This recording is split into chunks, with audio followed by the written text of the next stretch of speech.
El proceso de escritura, ok. Pues fue un proceso largo de escritura. Yo empecé a escribir este guión hace como 12 años, algo así. Cuando terminé la universidad y estaba desempleado y primero compartiendo casa con unos amigos y como que de ahí salió muchas de las experiencias que están plasmadas en Güeros, como de el retrato de este estado de limbo, de no tener nada que hacer, de levantarse tarde, dormirse más tarde, de flotar en la vida, ¿no? Así, y, y luego, es- digamos que escribí una primera versión y luego lo guardé mucho tiempo, no lo toqué, hasta no sé qué será, hace como 4 o 5 años que lo volví a abrir. Ahí lo saqué del cajón, lo desempolvé. Tenía unas hojas impresas así, viejísimas.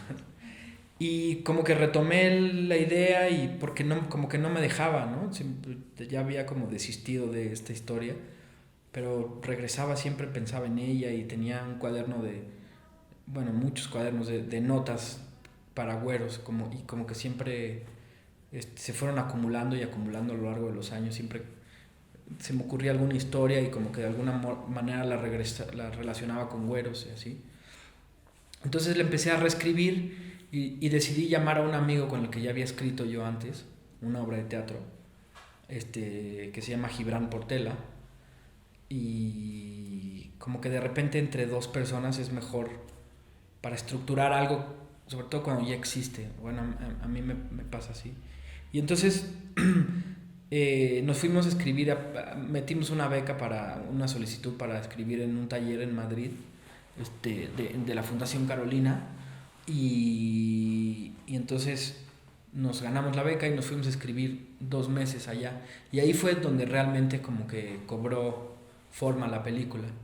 Y fue, sí, es un taller muy padre porque estás con puros latinoamericanos que están escribiendo su película y vas 2 meses nada más a eso, te encierran ahí como en una especie de monasterio. Este, cada quien tiene así como su celdita con su camita, así literalmente, y un escritorio. Entonces, pues, escribes porque escribes, ¿no? Sí, estoy muy de acuerdo con esto que dicen que una película se escribe 3 veces, ¿no? Cuando haces el guión, cuando la filmas, es otra como gran reescritura, es como reinterpretar y casi olvidarte de lo que, o usar lo que tienes ahí nada más como una guía, y luego cuando le editas, ¿no? Es como la tercera reescritura. Y entonces, en ese sentido, la, la segunda gran reescritura, el rodaje, sí fue como, sí lo abordamos con una apertura que teníamos muy claro todos que iba a ser así. O sea, yo invertí o digamos que peleé por tener más tiempo de rodaje que dinero, que recursos, tal vez como lujos o equipo sofisticado, ¿no? No teníamos grúas ni helicópteros ni nada de esas jaladas, ¿no? Todo lo hicimos con un tripié y una cámara y poco más, ¿no? De repente unos dollies. Pero, pero a cambio tuve casi 9 semanas de rodaje, que para una película mexicana es raro y para una ópera prima más, ¿no? Pero para mí era importante eso porque sabía que íbamos a improvisar cosas, íbamos a darnos el tiempo de realmente descubrir la película y sí, o sea, llegamos con mucha preparación. O sea, para mí la clave es como entre más preparado llegues, más vas a poder improvisar. O sea, sí teníamos toda la historia, toda la película con la lista de planos, el storyboard, hicimos storyboard, etcétera. Pero creo que lo padre es como llegar y olvidarte de eso, ya que lo tienes, como ver lo que realmente está frente a la cámara y descubrirla con los actores. Entonces sí fue un proceso pues de muchos accidentes, algunos desafortunados, otros muy afortunados, como ese de antropología, que se haya caído antropología como poquitos días antes de filmar.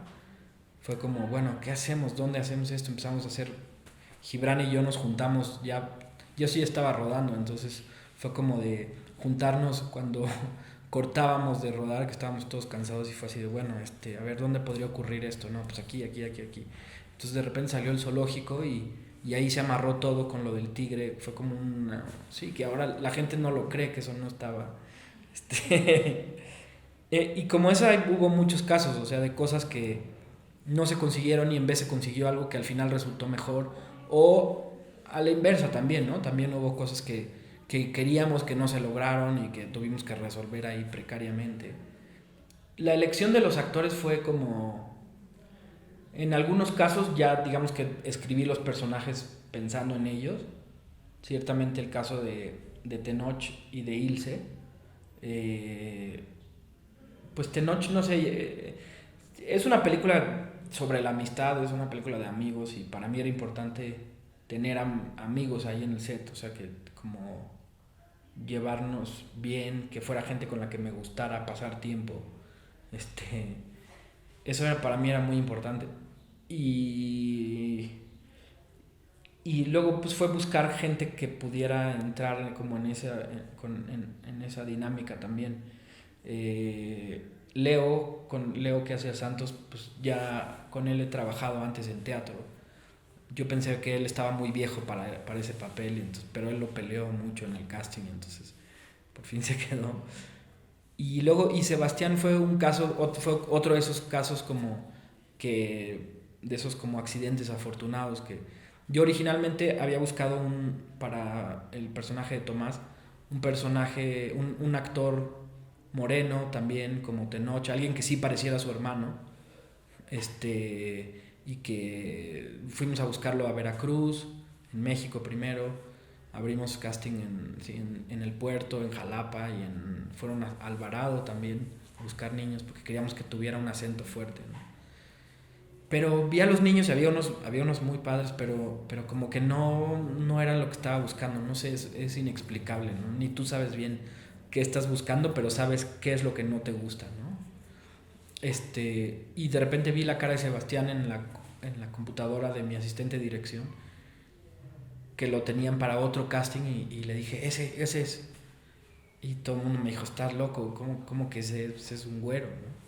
Y para mí es como que se cerró así el círculo también, el hecho de que fueran dos hermanos de pieles distintas y como que también era una síntesis de la película y de todos estos como fricciones raciales que hay en la Ciudad de México y bueno, en el resto del país, de las que quería hablar, ¿no? Entonces como que, y además se llevaron increíble, los puse a improvisar mucho y le dije a Tenoch, pues tienes que hacerlo tu hermano, ¿no? Entonces la preparación fueron como varias semanas de llevarlo a jugar básquetbol, llevarlo al billar, Tenoch le enseñó a manejar, llevarlo a tomar cervezas, ¿no? Él casi no toma, entonces era así como... y sí se convirtió como en su hermano grande, ¿no? Hay como un discurso ahí que Gibran y yo platicamos mucho y que tiene que ver con cómo te sientes cuando estás en esa etapa de vida, ¿no? Y que tiene que ver con cómo me sentía yo cuando le empecé a escribir, como sin casa, sin un lugar de pertenencia. Y sí creo que estos chicos por eso dan vueltas así por la ciudad, porque no tienen casa, ¿no? Incluso la casa donde ellos se han instalado no es realmente su casa, ¿no? Sombra se siente, bueno, tiene ataques de pánico, no puede dormir, no está tranquilo, ahí está en una etapa de cambio, ¿no? Y creo que eso es algo muy común, sobre todo en esa edad, que no tengas un sentimiento de casa, y ciertamente los estudiantes tienen eso cuando llegan a la universidad, ¿no? Yo recuerdo a mi abuelo que siempre decía que cuando entró la primera vez a la facultad de medicina, a la UNAM, que dijo, por fin llegué a mi casa, ¿no? Entonces cuando los universitarios se interrumpen sus estudios por algo así como una huelga que dura tanto, digamos, los que se metieron al movimiento, pues encontraron su casa ahí, ¿no? Ana también les dice en el pasillo, esta es mi casa, estos son mis hermanos. Ella sí tiene un sentido de pertenencia, ella digamos que duerme tranquila, ¿no? Porque aunque se pelea, aunque le dicen güera, que se encuere la güera, que me agarre la manguera y todas estas cosas, ella tiene un sentido de pertenencia ahí, mientras que Sombra no. Sombra no pertenece a la huelga, tampoco pertenece a los que están en contra de la huelga, no quiere que le digan Esquirol, no tiene casa. Y de repente se da cuenta que su casa está en esa búsqueda de la música de Pigmenio Cruz, que su casa fue ese momento con su hermano en ese viaje, ¿no? Siempre lo vi en blanco y negro. Y ya después, justificando este asunto y viendo como por qué, tenía que ver con que es una película sobre los contrastes, y el blanco y negro ayudaba mucho a enfatizar los contrastes, a retratar los contrastes políticos, sociales, geográficos. Y por otro lado, también porque te obliga a ver las cosas de una forma como con ojos más vírgenes, o te obliga a ver las cosas dos veces. La apuesta era tener la cámara en tripié todo el tiempo, casi no se mueve, hay dollies de repente, pero siempre es como composiciones muy bien hechas, la cámara es muy fija, muy estático todo, ¿no? Quería un poco que el espectador sintiera ese letargo y hasta que se cansara casi, ¿no? Y un poco tal vez también jugar con las expectativas, ¿no? Del espectador que sintiera que ya he visto este tipo de película, ¿no? Te remite a, no sé, a Jim Jarmusch o 25 watts o Temporada de Patos, ¿no? Pero de repente, justo cuando ellos salen del departamento, la puesta, y ese fue un plano que diseñamos como muy temprano en la preparación, como queríamos que se zafara del tripié literalmente la cámara, o sea, que se sintiera así como, y a partir de ese momento se vuelve cámara en el hombro y ya nunca para de moverse la cámara, ¿no? Ya a partir de ahí siempre es como una cámara libre, juguetona, curiosa, que es como el viaje que van atravesando ellos, ¿no? El primer corte de la película duraba como 3 horas y media, algo así. Entonces sacamos como 1 hora y media de material, algo así.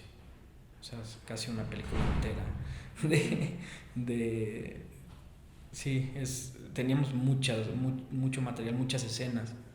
El guión era largo y entonces fue como un proceso de ir cercando y cercando y cercando y acercarnos a los temas. Sí, digo, no, yo creo que es como casi cualquier otro proceso de edición, que es una cosa como dolorosa, larga, angustiante, a veces disfrutable, pero en su mayoría es un proceso de mucha pelea, de discusiones, y sí, fue largo. Y yo lo que más disfruto, digo, la edición la disfruto, pero es un trabajo angustiante, pues, o sea, sí me genera angustia, porque tienes que dejar ir cosas que... Hay muchas escenas que me gustan mucho que nunca nadie va a ver, ¿no?